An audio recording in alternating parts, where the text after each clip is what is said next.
नमस्कार। आज हम भूषण की राष्ट्रीयवादिता पर, राष्ट्रीय प्रेम पर, देशभक्ति पर जो प्रमुख प्रश्न बनता है उस प्रश्न पर चर्चा करेंगे। उस प्रश्न पर हम विचार विमर्श कर रहे हैं। भूषण का जो समय रहा वो रीतिकाल का समय रहा। रीतिकाल यानी श्रृंगार काल, श्रृंगार काल यानी कला काल, जहां केवल श्रृंगार के ही दो पक्षों की बात होती थी, संयोग और वियोग। नायिका के नक्षित सौंदर्य की बात होती थी, अलंकारों के विचित्र विन्यास की बात होती थी, भाषा की कलात्मकता की बात होती थी। जहां रीति के सिद्धांतों की बात होती थी, लक्षण ग्रंथों की बात होती थी, और प्रमुखता से सबसे प्रमुख बात होती थी अपने आश्रयदाताओं को प्रसन्न करने की बात। ऐसे परिस्थिति में एक कवि की भावनाएं उद्वेलित होती हैं, उसके विचार उद्वेलित होते हैं, उसकी राष्ट्रभक्ति, उसकी राष्ट्रीय चेतना जागृत होती है। जो भारतीय परंपरा, भारतीय इतिहास, भारतीय गौरव, भारतीय सभ्यता और संस्कृति की हिमायती होती है, जो इन सभी तत्वों के पक्ष में मजबूती से खड़ा होता है, और वो भी उस काल में जब केवल और केवल इस्लाम का बोलबाला था, मुगलों का बोलबाला था। साम दाम दंड भेद धर्म के ऊपर कुठाराघात हो रहे थे। कभी बिक चुका था, कभी राज्याश्रय में जाकर केवल धन और संपत्ति अर्जित करने लगा था। ऐसी परिस्थिति में एक कवि उठ खड़ा होता है, और वो कवि है महाकवि भूषण। श्रृंगार की पराकाष्ठा के काल में वीर रस को मजबूती से प्रस्तुत करने वाले, और फिर न केवल प्रस्तुत करने वाले, वीर रस के शीर्ष सिंहासन पर पहुंचने वाले, महाकवि बन जाने वाले, आज तक लोगों के हृदयों पर राज करने वाले महाकवि भूषण, जिन्होंने औरंगजेब की अधीनता स्वीकार नहीं की, उनका लालच स्वीकार नहीं किया, उनका ऊंचा पद स्वीकार नहीं किया, उनके द्वारा दी गई संपत्ति, श्रेष्ठ संपत्ति को स्वीकार नहीं किया। उन्होंने राष्ट्रीय भावना को स्वीकार किया, और दक्षिण में जाकर शिवाजी महाराज और छत्रसाल महाराज के आश्रय में रहे, उनकी वीरता के कवि यशगान गाए, और उनकी वीरता को जन जन तक पहुंचाया, जो आज भी लोगों के हृदयों में लोकगीत के रूप में प्रचलित है। आप साउथ में जाइए, आपको भूषण ही भूषण सुनाई देगा। जब छत्रसाल की बात आती है, जब महाराज शिवाजी की बात आती है, तो भूषण की बात आती है। भूषण भी उनके साथ अमर हो गए।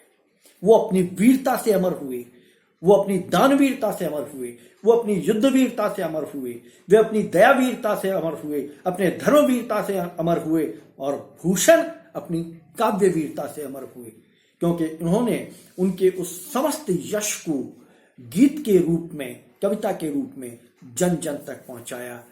ऐसे कवि थे महाकवि भूषण। आज हम उनकी राष्ट्रीय चेतना पर, और भूषण एक श्रेष्ठ राष्ट्र कवि हैं, इस प्रश्न पर संक्षिप्त में बात करेंगे। पूर्व के वीडियो में हमने भूषण की काव्यगत विशेषताओं में काफी कुछ कह दिया। आज केवल उनकी राष्ट्रीयता को ही पकड़कर आगे चलेंगे, उनकी राष्ट्रीय भावना और भारतीय सभ्यता और संस्कृति की भावना को पकड़कर हम आगे चल रहे हैं। तो भूषण की जो राष्ट्रीय भावना है, वह मूल रूप से अगर देखा जाए तो राष्ट्रीय परिवेश उस समय का जो था, क्योंकि चारों ओर इस्लामिक शासकों ने अत्याचार फैलाया हुआ था। मैंने आपको बताया, साम दाम दंड भेद, किसी भी नीति से अपने धर्म का प्रचार करना, अत्याचार फैलाना, ये उनका मूल सिद्धांत था। हिंदुओं के जनेऊ में उतरवाई जा रही थी, जबरन उनको धर्म परिवर्तन करवाया जा रहा था, हिंदुओं के देवालयों को, मंदिरों को तोड़ा जा रहा था, उनकी जगह मस्जिदें बनाई जा रही थी, उनकी बहू बेटियों को उठा लिया जाता था, धर्म परिवर्तन कर निकाह करवा दिया जाता था। तो ये क्रूरता उस समय के शासक जब कर रहे थे, और ऐसी स्थिति में हिंदू जनता के मन में जो आक्रोश बढ़ता जा रहा था, उस आक्रोश को शब्द दिए भूषण। भूषण पलायन कर गए यहां से और दक्षिण में चले गए, और वहां जाकर उन्होंने दक्षिण में महाराज शिवाजी और छत्रसाल के आश्रय को स्वीकार किया, और वहां उन्होंने अपने सारे आक्रोश को अपनी कविता के माध्यम से प्रस्तुत किया, वीर रस की कविता के माध्यम से प्रस्तुत करके आम जनता के हृदय में इस भाव को आरोपित कर दिया कि अब हमें अपने धर्म और संस्कृति को अगर बचाना है तो खड़ा होना पड़ेगा। परिणाम हुआ, शिवाजी महाराज और छत्रसाल महाराज के साथ जनता खड़ी हो गई, और मजाल नहीं औरंगजेब की कि उस और आंख उठाकर देख ले। ये था महाकवि भूषण का प्रभाव, ये था महाकवि भूषण की कविता का प्रभाव। तो वे जब कहते हैं कि उदाहरण से, भारतीय संस्कृति और सभ्यता के उदाहरणों से समझाते हैं, बताते हैं कि जिसने अत्याचार किया है उसका क्या हाल हुआ है। सुनो हे औरंगजेब, कि टूट्यो कुल रावण अनीति अति करते, पैठे को पाताल वाली वज्र धर ईर्ष्याते, टूट्यो हिरणाक्ष अभिमान चित धरते, और टूट्यो शिशुपाल वासुदेव सु जो बैर करी, टूट्यो है महिष दैत्य अधम विचरते। कि तुम तो हो क्या, रावण, शिशुपाल, हिरणाक्ष जैसे राक्षसों का गर्व चूर हो गया जब जब उन्होंने अत्याचार किए हिंदू धर्म पर और हिंदू संस्कृति पर। जब जब अपनी सीमाएं लांगी तब तब उनका विनाश हुआ है। इसलिए औरंगजेब और तमाम इस्लामिक शासकों को संबोधित करते हुए उन्होंने चेताया है कि अन्याय का एक ना एक दिन अंत होता है, और दो महावीर उस अंत को करने के लिए, उस अंत को परिणति तक पहुंचाने के लिए खड़े हो गए हैं, शिवाजी और छत्रसाल।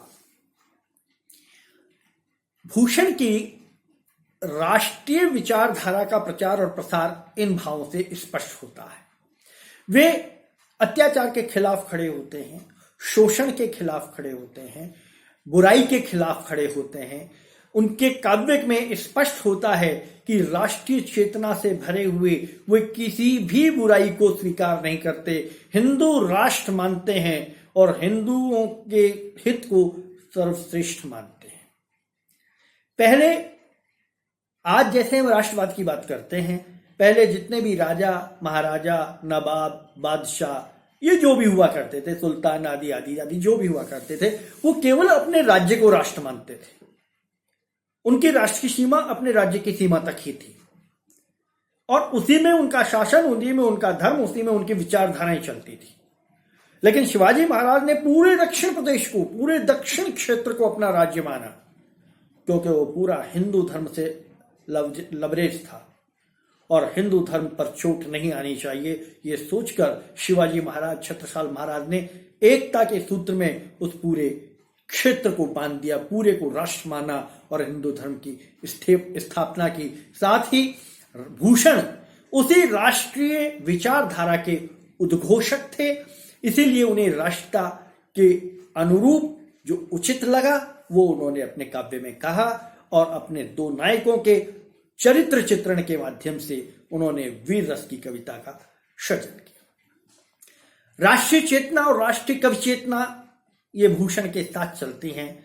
हम इतनी देर से यही बात कर रहे हैं कि हिंदुस्तान और हिंदुत्व की राष्ट्रीयता का रूप भूषण ने अपने काव्य के माध्यम से प्रस्तुत किया है। आचार्य रामचंद्र शुक्ल भी कुछ ऐसा ही बोलते हैं। वे कहते हैं कि भूषण ने जिन दो नायकों की कीर्ति को अपने काव्य का विषय बनाया, वे अन्याय दमन में तत्पर हिंदू धर्म के संरक्षक दो इतिहास प्रसिद्ध वीर थे।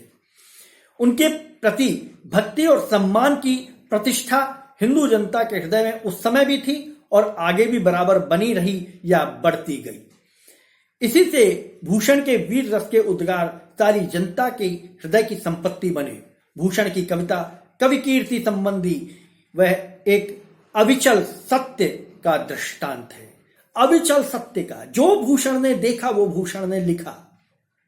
मैंने आपको पहले की वीडियो में बताया था कि अतिशयोक्ति का प्रयोग किया है लेकिन बहुत कम किया है। आंखों देखा हाल भूषण ने अपने काव्य में अधिक प्रयोग किया है, इसलिए भूषण का काव्य जो है वो जनता के हृदय के साथ है, जनता को हृदय से प्रिय है। इसीलिए उस समय के मुगल बादशाह के धर्म के नाम पर अपने राष्ट्र को मजबूत करने की प्रवृत्ति को भूषण ने उलट धर्म के नाम पर अपने राज्य को स्थापित करने की प्रवृत्ति को प्रश्रय दिया। उन्होंने उसका प्रचार और प्रसार किया और उसके परिणति के रूप में महाराज शिवाजी और महाराज छत्रसाल के चरित्र को श्रेष्ठता के सिंहासन पर रखकर आम जनता के हृदय में राष्ट्रवादी चेतना जागृत की। यह है भूषण की राष्ट्रवादिता और राष्ट्रीय चेतना। तो इस प्रश्न को हम इसी पृष्ठभूमि में तैयार करेंगे। महत्वपूर्ण प्रश्न है, आप इसको तैयार करें। नमस्कार।